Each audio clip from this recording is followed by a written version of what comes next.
Hi everybody.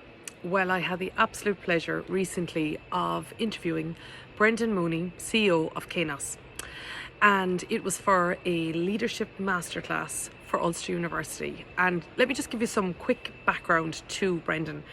1,000 people worked in the sector when Kainos began, and now there are 33,000 people working in technology in Northern Ireland.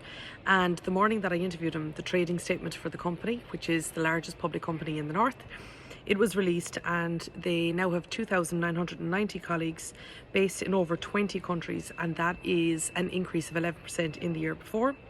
And also, he and the team, I should say, of course, within Kainos, they are the #1 partner for Workday in Europe, and they're within the top 7 globally.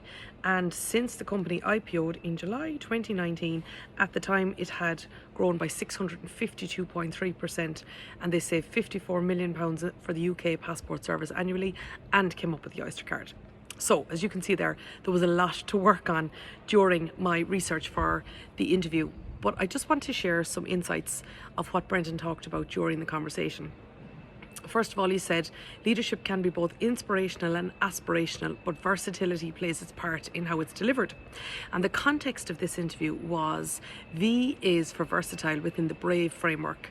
And the BRAVE framework is what showcases and houses the leadership strategy for Ulster University. It's absolutely fascinating in how they're doing it and how they're leading it and how they're making it really come to life for everybody. And I put a link into the post as well so you can see more about that.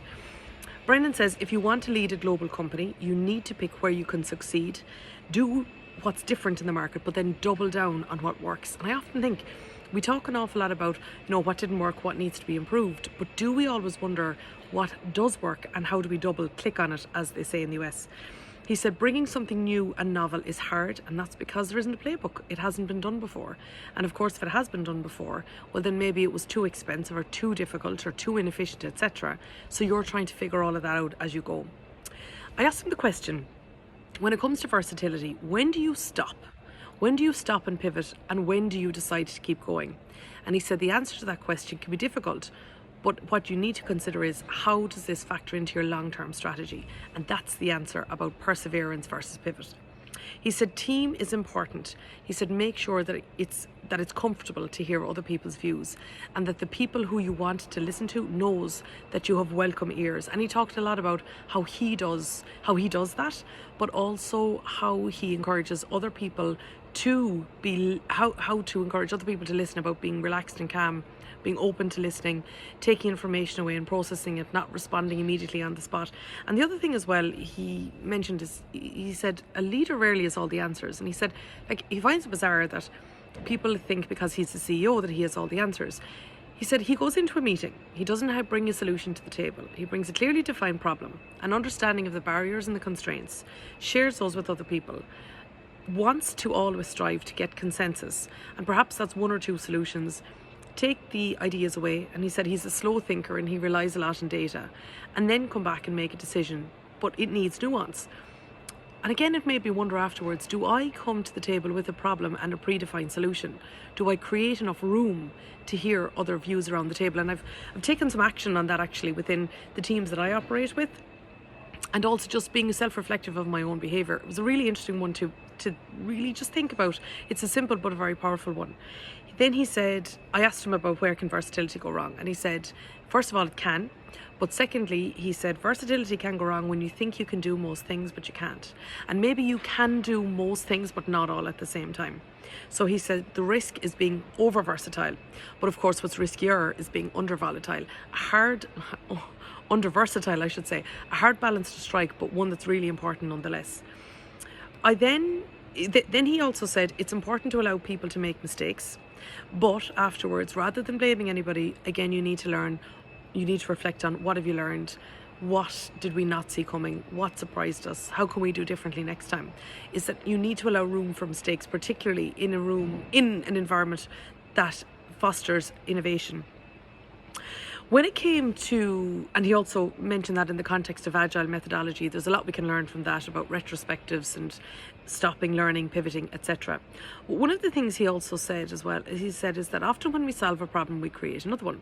And that also comes as part of the price you have to pay for innovation. The question you need to ask is whether the problem that you created is smaller than the one that you've solved.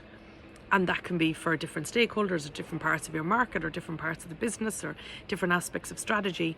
Again, it's another one to think about, or even to be curious and hungry to understand the new problems you might be creating, either before you ever take action, or at least when you do take action, to understand what they are. And then that, of course, creates its own feedback loop. He also said that leaders need to be aware of how their own personality style is woven into their leadership style.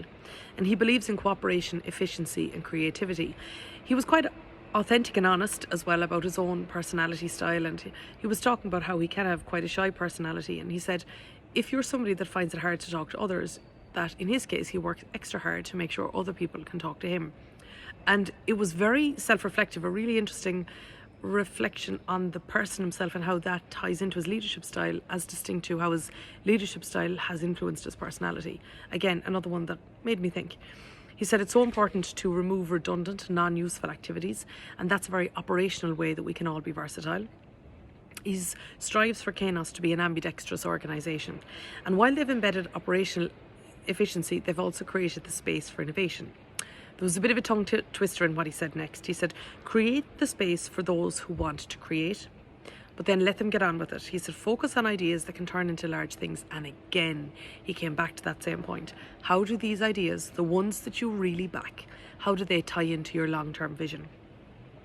I did ask him, what is the single biggest change that you need to lead? And the start of his answer was 90% of what we do today we didn't do 10 years ago. And he started there, and he made the point about, if you're going to lead, you need to indeed lead with operational excellence, day by day, week by week, person by person, customer by customer. But similarly, and this is the ambidextrous part, is that you need to be looking to the long term and understanding how the short term moves into the long term, and leading that ambidextrous organisation in Kainos' case is so important for how he fosters his own leadership style. Thought his point about the future as well was interesting. He said the confidence about the future leads to complacency. And what do we do if things change? Because he said they always do. And he walked us through how the company reacted to the COVID pandemic at the beginning, and then how it reacted as things went on. And then, of course, there was a massive transformation digitally in the way in which we worked and how they were part of it. But he walked us through that example of it. But he said, if you're confident about the future, that can lead to complacency. So questioning how can things change, knowing that things will relentlessly change, is where you can balance the two. But then he went on to make the point about how profit gives the company independence of its ownership style, and it's been through many. And now, of course, as I mentioned, it is now owned by public shareholders because of its IPO in 2015. And he talked about private equity and it being various different ownership structures. But if you've profit, well, then he says you've independence over your ownership style. But the second thing is that you also have ownership over the decisions that you make, because the profit that you have gives you the independence to look into the long term. So what I found interesting was how he struck independence of looking to the long term with how you might also think that confidence can lead you into complacency. Again, another fine balance, and just highlighted why he was the ideal person to talk about versatile leadership. And overall, and his final point, he said about the importance of using simple language. He said, we live in a distracted world. People have often multiple devices going on, and they're listening to things and maybe reading things that are different. And also with social media and with the fact that we're all very busy and that there can be varying reading ages and people can have different be in different mental states as they're consuming information, etc. He said he just thinks it's super important to have simple language so that you truly can convey a message. So thank you so much indeed to all of the team, to Paul and to Michael and to Elaine and to everybody at Ulster University who gives me the opportunity to lead this masterclass. It is absolutely fascinating, and personally I took a lot away, and I'm constantly reflecting on my leadership style as a result.